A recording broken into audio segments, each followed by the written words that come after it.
Lahore high court में पेशी के बाद मीडिया से बात करते हुए साबिक वजीर रेलवे का कहना था कि डीजी नैब फरीक बन चुके हैं और उनका टारगेट नून लीग है। वो टीवी इंटरव्यू देकर झूठ बोलकर हकाइक को तड़ोड़ मड़ोड़ कर पेश कर रहे हैं। मौसूफ अरसे से हमारे खिलाफ इंतकामी कार्रवाई कर रहे हैं। साद रफीक का कहना था कि शहबाज शरीफ अब हमारे साथ इंसाफ नहीं हो रहा, हमें जबरन एक हाउसिंग स्कीम का मालिक बनाया जा रहा है। मैंने सुप्रीम कोर्ट में बयान हल्फी दिया कि पैरागॉन से कोई ताल्लुक नहीं, लेकिन ये कोशिश कर रहे हैं कि किसी तरह हमारे खिलाफ कोई चीज उनके हाथ आए। उन्होंने कहा कि हमारे खिलाफ लोगों को वादा माफ गवाह बनने पर मजबूर किया जाता है और अगर ना बने तो वारंट जारी कर दिए जाते हैं। साद रफीक का कहना था कि जो लोग आज कानून से खेल रहे हैं, कल वो कानून की गिरफ्त में आए तो पता चल जाएगा। जब मुंतखब लोगों की तजलील की जाएगी और जूते मारे जाएंगे तो फिर निज़ाम कैसे चलेगा। एक दूसरे के गिरबान फाड़ना और चोर चोर कहना हुकूमतों का रवैया नहीं होता। हर अमल का एक रद्द अमल है और अब पुराने वक्तों की सियासत नहीं चलेगी। याद रहे, लाहौर हाई कोर्ट ने ख्वाजा साद रफीक और ख्वाजा सलमान रफीक की हिफाजती जमानत में 26 नवंबर तक तौसी कर दी। ख्वाजा बरादरान की हिफाजती जमानत की मुद्दत आज ख़त्म हो गई थी।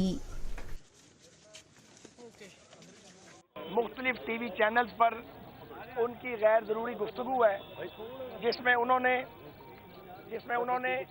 इन्वेस्टिगेशन के हवाले से मामलात और हक़ाइक़ को तोड़ मरोड़ कर पेश किया है, गलत बयानी की है, झूठ बोला है और हमारी शोहरत को नुकसान पहुंचाने की कोशिश की है।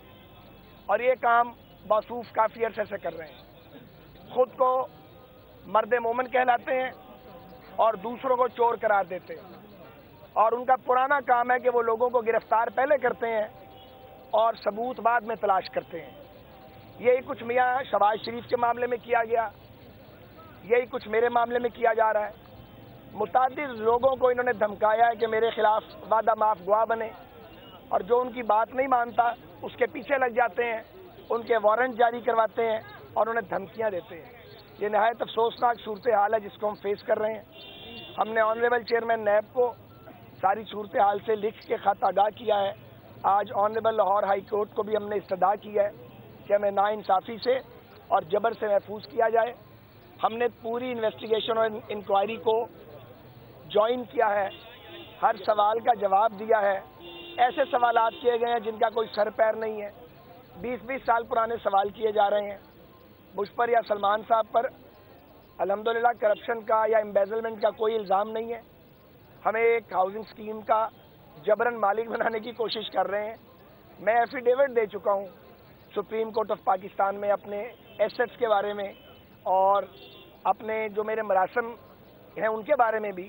पैरागॉन के मालिकान से मेरा याद अल्लाह जो है वो 30 साल की है, ये 14-15 साल पुरानी स्कीम है और एक पैरागॉन स्कैम बनाया हुआ है, उसमें मुझे डालने की, घुसेड़ने की और सलमान साहब को कोशिश कर रहे हैं।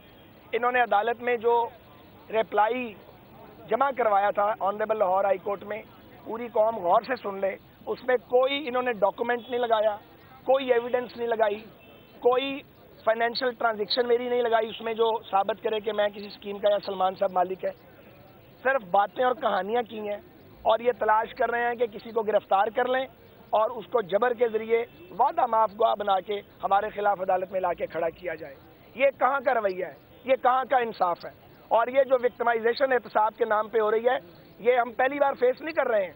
जनरल मुशर्रफ के दौर में भी यही कुछ हुआ था और 4 साल के बाद मुझे रिग्रेट का लेटर आया था, जो लेटर ऑनरेबल कोर्ट में हमने जमा कराया है इसी मामले में जिसकी आज इन्वेस्टिगेशन हो रही है। यही नैब रिग्रेट कर चुकी है, हमारी हुकूमत भी नहीं थी उस वक्त। और मुझे अफसोस से कहना पड़ता है कि मौजूदा हुकूमत इस इंतकामी अमल में पूरी तरह शरीक है और मुल्क के वज़ीर आज़म बजाय पाकिस्तान के मसाइल को हल करने के, फंडामेंटल इश्यूज़ को एड्रेस करने के, वो अपोजिशन को टारगेट करने में मसरूफ़ है और उसके लिए नैब के कंधों का सहारा लिया जा रहा है। हमने बहुत सब्र से काम लिया है, बहुत बर्दाश्त किया है, हमने बात नहीं की, हम भुगतते रहे हैं। 1-1.5 साल से ये किस्सा जारी है।